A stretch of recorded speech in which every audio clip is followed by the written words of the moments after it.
Intelligence gathering originated as a function of the military. It is now expanded into criminal intelligence applied to domestic law enforcement.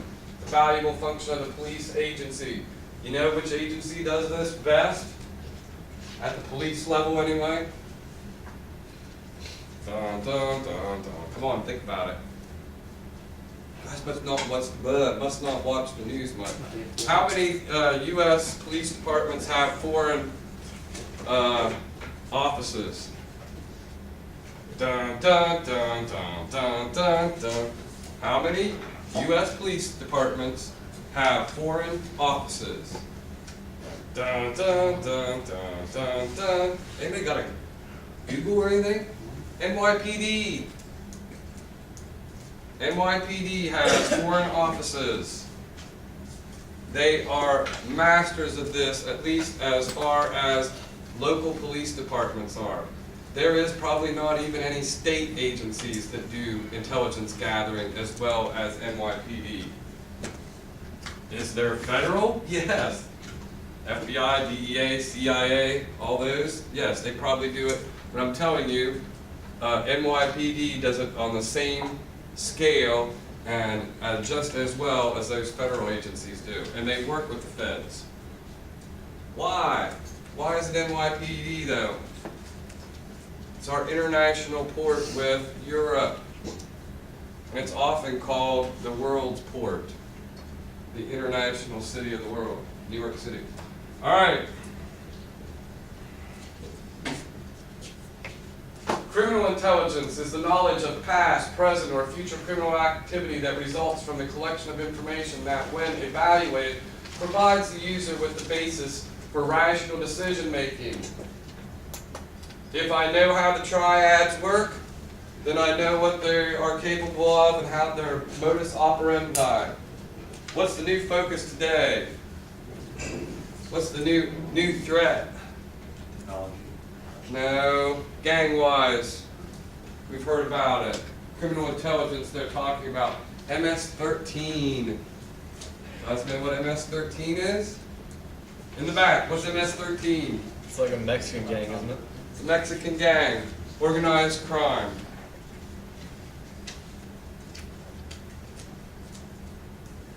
The role of intelligence personnel is to deliver information to line personnel. Once again, does no good if the federal or agencies or even the NYPD gather all the information if they don't disseminate the information to the right people. And NYPD has found out a lot of things and in contact with other police departments through their use of foreign offices and their own intelligence. They have contacted places like LA and said, hey, this is what we heard. This is what we heard to get ready to go down in your town. So a lot of the bigger agencies, LAPD is trying to step up to that. They have they are the second biggest port in the United States. You realize the East Coast is one of the biggest ports. Things do not come in by air into the United States. People do, and small products do. Most everything that we get from China comes by ship. About everything that comes from Europe comes by ship. We do not fly it over. Only really, really important things and people come by air to the United States. The rest of it comes by ship, right? We have a brand new tractor at our farm. It was made in Italy. Do you think they flew that thing over here? Nope. They brought it over by ship. The largest volume of commercial transactions that come in and out of the United States are not through the air, through planes bringing the packages in. It's by ship. So your ports are your best mode of entry. And it's where we try to keep real close tabs, criminal intelligence tabs on gangs and other such nefarious behavior.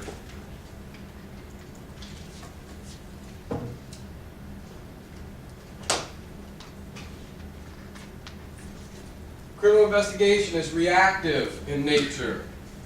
I go to the scene, dead body, start crime scene investigation. It's reactive. I'm trying to figure out what happened, right? We work with deductive logic, trying to deduce what happened. Open files. Successful culmination of a criminal investigation is arrest or conviction.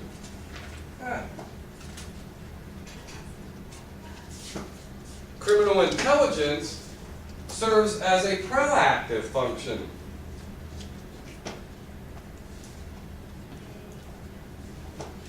We proactively thwarted plots for bombings in the United States from terrorists. The FBI, along with other agencies like NYPD, have been really successful at this.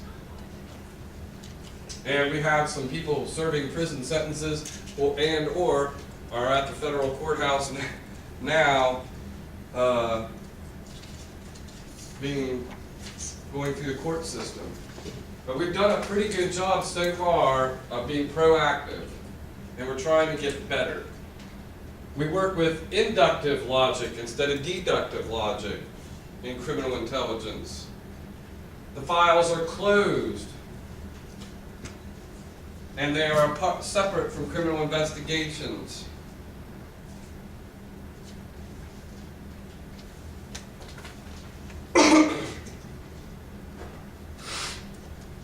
Strategic intelligence provides the investigator with information as to the capabilities and intentions of target subjects. If you know how gangs work, or that particular gang, then you can anticipate. MS-13 is pretty brutal. When they kill you, they make a statement. Useful in organizing long-range plans for interdiction in areas of criminal activity or over extended periods.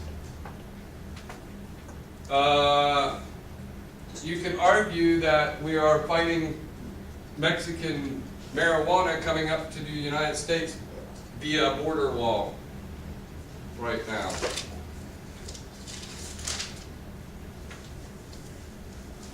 So we've used our strategic intelligence to tell us that, and it's mostly marijuana coming up from Mexico. A lot of the other drugs are coming from by way of boat from China, the opiates that are not pill prescribed by doctors that are made by Big Pharma, which is the bulk of it anyway, right here in the United States. Then you have tactical intelligence. We furnish the police agencies with specifics about individuals, organizations, and different types of criminal activity. Biker gangs. Don't forget about biker gangs, who are a lot of times associated with these organized criminals. Intelligence collection is a process connecting interrelated components of information. All officers associated with the collection process must have an understanding of the entire intelligence function and components. Targeted selection, data collection, data correlation analysis, and dissemination. And this is it.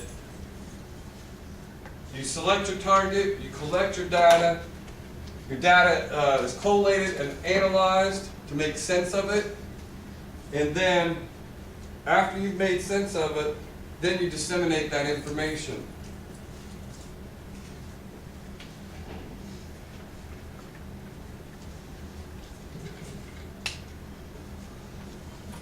Phase 1, your target selection.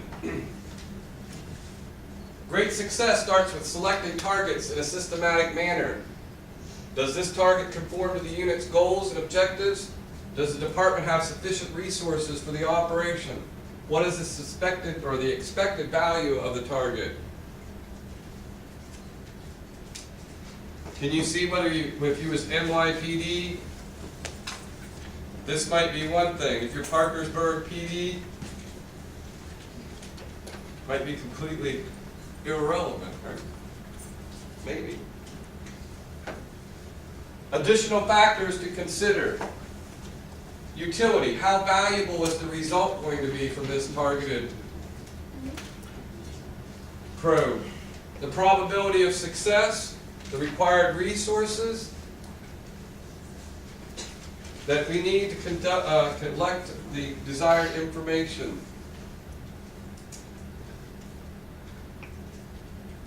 Additional factors to consider. The objective. Do the intelligence efforts balance the merit, probability of success, and resources used?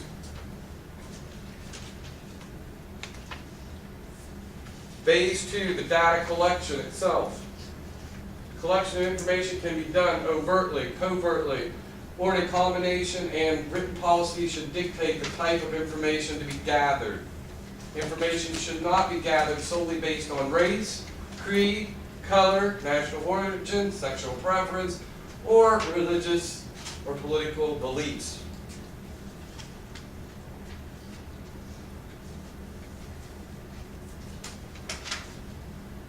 What would you say about this? What are we looking for right now? Are we looking for religious political beliefs? Or a certain type of? Do we care if you're Muslim and live in the United States? No. We don't. Do we care if you're a radicalized Muslim in the United States? Yes. But we also care if you're a radicalized Christian in the United States and want to blow up abortion clinics. They are under the watch of the FBI too, and are under targeted surveillance. So it's not so much what your religious belief is, it's what you do about it. Remember, abortion bombings, we had a bunch of those abortion clinic bombings, they're considered terrorists, right? And the FBI gather data about them just like they gather data about people that are religious terrorists. Nobody cares in the United States if you're a Muslim, but we sure as heck care if you're a radicalized terrorist Muslim and believe in jihad against the United States. So it's selective.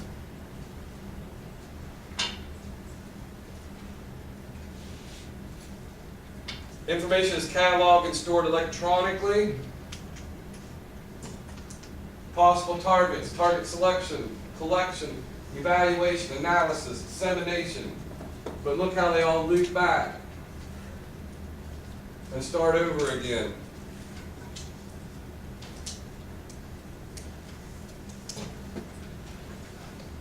Collation is the process of clarifying or giving meaning to information. Data charts, flow charts, frequency distribution charts. Coalition provides meaning to fragmented parts of data collected.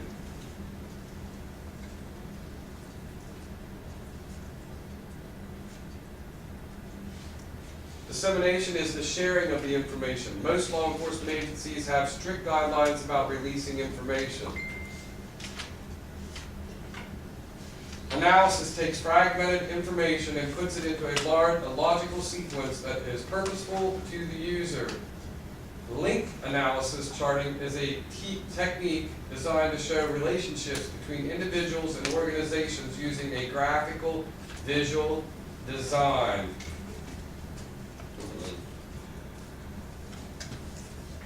How many of you guys have seen this in movies and stuff? Usually when you're hunting for a serial killer or, I don't know,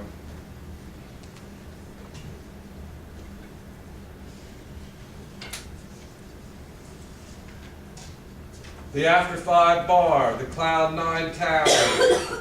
Johnson is the link at those two places, and he is linked to Weaver. Johnson's also linked to Online Productions, which is linked to Willis, which is linked to, look at their legend down here, suspected link. They're trying to establish that one. They haven't yet. We think so, but we need to gather more intelligence to make that a firm line there. Notice persons and businesses. Why are businesses important? What do we do in criminal activity that we need a business for? You take organized crime from me to figure that one out. Money laundering. Organized crime means that I'm making large sums of money illegally. I can't just deposit that in the bank. The Treasury Department knows. I can't even withdraw $10,000 from my bank account without the Treasury Department being notified. That's why it takes 2 days for me to get that much cash out. When I deposit that much cash, they know about it. And they're like, oh, well, why is Red doing that? Oh, Red has oil and gas leases, that's why. But if they can't find a reason, they alert people, like DEA. Might want to check out Mr. Wharton. He hasn't paid any taxes, but he keeps depositing tens of thousands of dollars into bank accounts. And he's a professor at West Virginia University Parkersburg Community College. What's up with that? That's how the feds know there's something going on. They track. Do you realize banking is tracked by the feds, the U.S. Treasury Department? Anything over $10,000 transaction into or out of your accounts is tracked. Businesses are a good way to launder that money. I have a corporation, and I put money into that and I do have a corporation. I put money into that corporation that protects me from certain liabilities, from being sued and such. But criminals use it to launder money.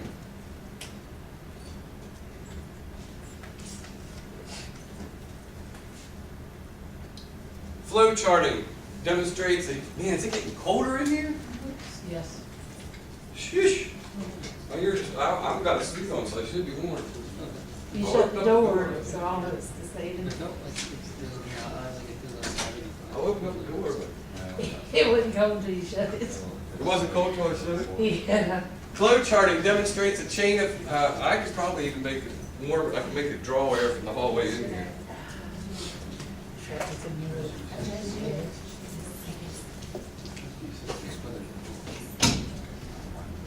That starts off the vent hoods right here. There's vent suction 1, 2, 3, 4, but they'll draw the heat from the hallway into here.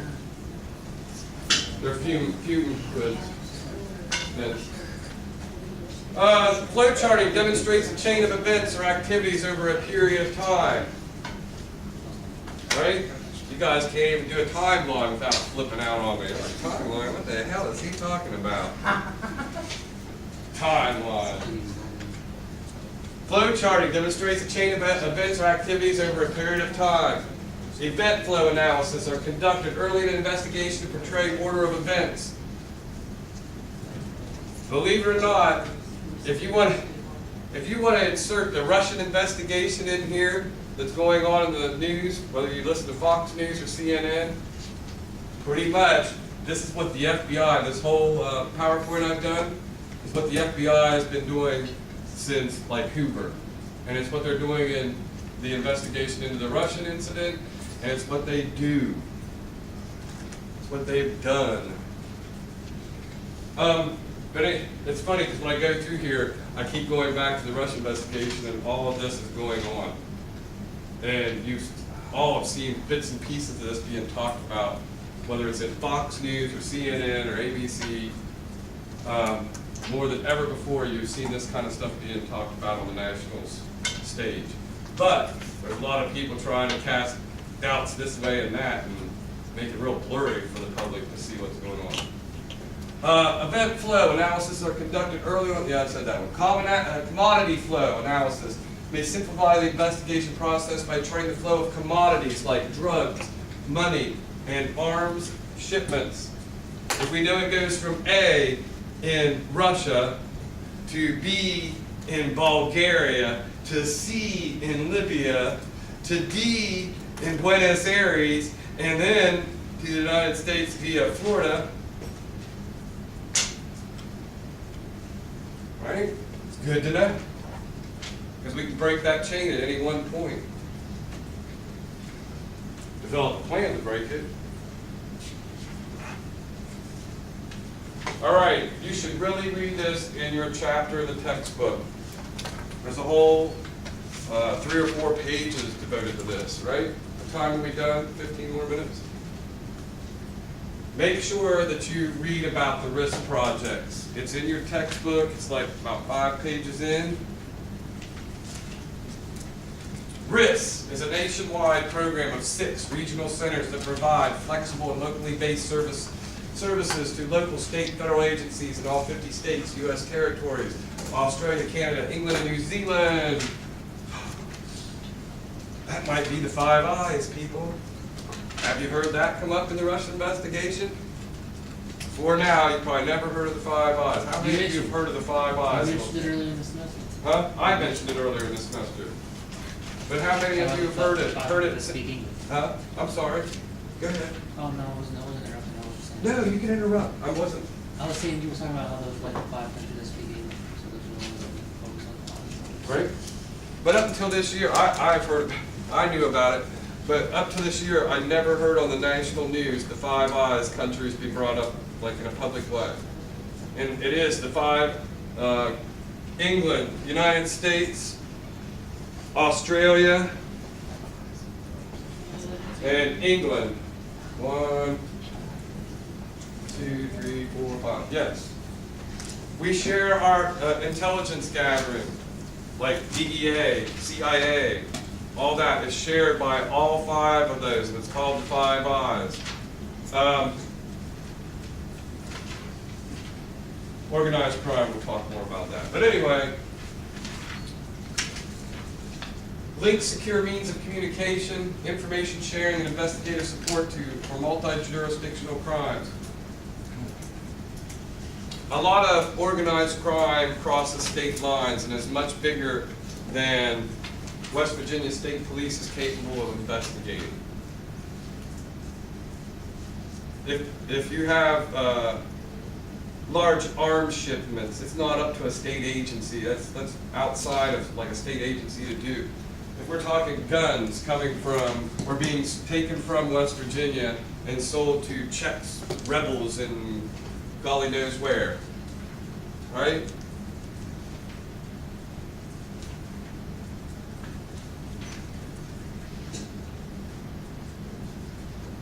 Police license plate readers. A license plate reader is typically mounted on a police patrol vehicle or on interstate overpasses and use high-speed cameras to take pictures of license plates. That information is stored. It aids in stolen vehicle accesses, Amber Alerts. Is it an invasion of privacy? The government's going to tell you no because your right to drive is a privilege, not a right. Or I shouldn't even say your right to drive. Driving is a privilege, not a right. That's why you go get a license. I will say this. The feds can access those cameras, but what's the problem with West Virginia's cameras? You guys see the cameras out here at the intersection 77 and, what is that, 42? 47? See cameras up there on the pole? They're there. What's wrong? They don't work.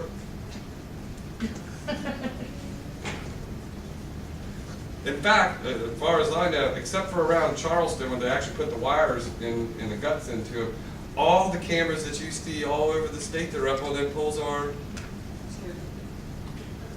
it's like the owl that you put on your barn and hope that it scares away the crows. Yeah, they're fake. They had enough money to put up the fake cameras, but they didn't have enough money. Anyway, just wondered if you guys knew that. Because it's supposed to deter people, but how many of you knew those cameras were there, first of all? All right, how many of you people knew they were non-functioning? All right, I'm here to tell you that most of them in the state are non-functioning, except for around Charleston, as far as somebody can tell me if I'm wrong. There might be some around WVU, around Morgantown that are functioning. No, we usually don't put them up unless we mean business with them. I don't know of any towns or the state of Ohio does not put up fake cameras that I know of. If we put them up, they're working and functioning, yes. That was crazy to me when I come down here and I said something to Andrew about, I was like, oh, you got them cameras up. I said, we don't do that in Ohio. He's like, well, they're up, but they don't do anything. I'm like, what do you mean? They're there. And he's like, they're not wired into anything. There's no picture being taken. It's not being stored anywhere. I'm like, you're shitting me. He's like, no. He said they spent thousands of dollars buying that stuff to put it up there and had guys put it up there, and it doesn't work. It's just to fake you out. I'm like, wow. Let me just buzz on through that yellow light.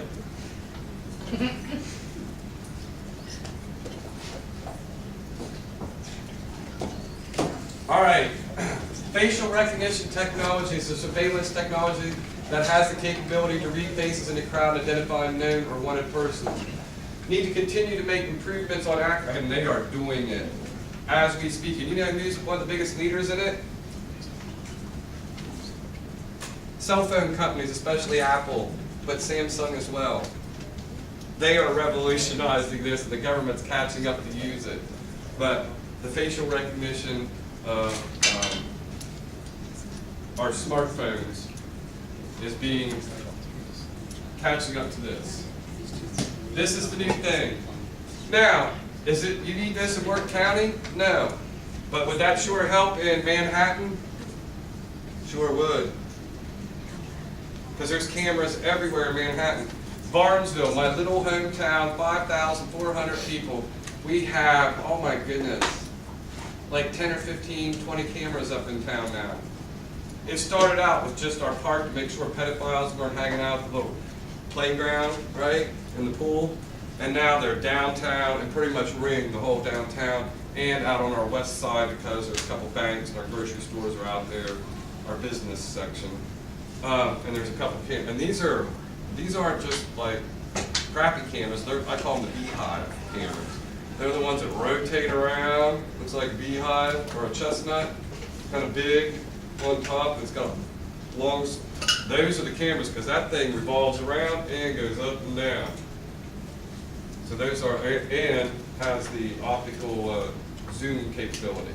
The little ones that just have the black little dart case that are around and sit there, all that is for the dispatcher to look at to see if there's something going on. If they want to record it and have good image quality for court, they turn the beehive camera, whatever, that's what I call it anyway, and they zoom in on that, and it's high definition zoom capability.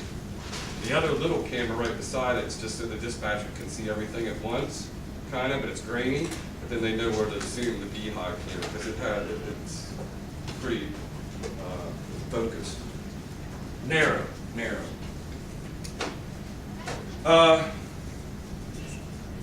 This is the wave of the future, but it's here. They are using it today, and it's only being upgraded.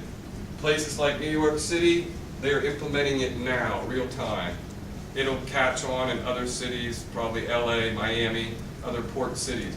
And you always have to think about port cities. That's where, for terrorism, I'm sorry, it's really not, to me, it's not the Mexican border that's so dangerous. It's our port cities, like San Diego,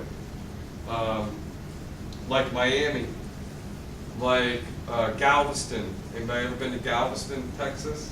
It's a port city, but it's a lot of oil shipments come through that way or exported. But it's really the Great Lakes, coming in through the Great Lakes, through ships. We've already had invasive species, and I know this now, I'm not trying to create or tie the two together, carp with terrorists, but we already have problems with our Great Lakes with Asian carp in our Great Lakes, and they're killing all the other fish. And soon, if they don't stop them from getting into the other Great Lake, there'll be nothing but Asian carp and no other fish species in the Great Lakes. So they're putting up $25 million in electronic barriers, which actually are shock. They shock the water, and as the boats pass through the channel locks between going from Lake Erie into Lake Michigan or whatever, it's shocking everything. As the boat passes over, anything that's in the water on either side of the boat will be shocked, killed, and they're keeping them carp from crossing into the next Lake Erie, or from Lake Erie to whatever, Michigan, I think it is. And that's just normal boat traffic, right? So, a lot of this facial recognition stuff is really going to help us track those people that are on wanted lists as terrorists in foreign countries. And what you got to remember, because we're getting short on time, is these foreign countries like France, England, the Netherlands and stuff, we count on them to be up with this technology too, because if they don't call us and say, hey, our facial recognition system just picked up a passenger trying to, or has already left on a flight from Heathrow, then we can intercept them at LaGuardia when they land. So it's a team approach. Not only are we working on this in the United States, and these capabilities, but we hope to shout that our neighbors in Europe, South America, and Asia are working on these same capabilities, because we need them to be just as up on that as we are if we want to catch them before they land or come by sea to our soil. Make sense?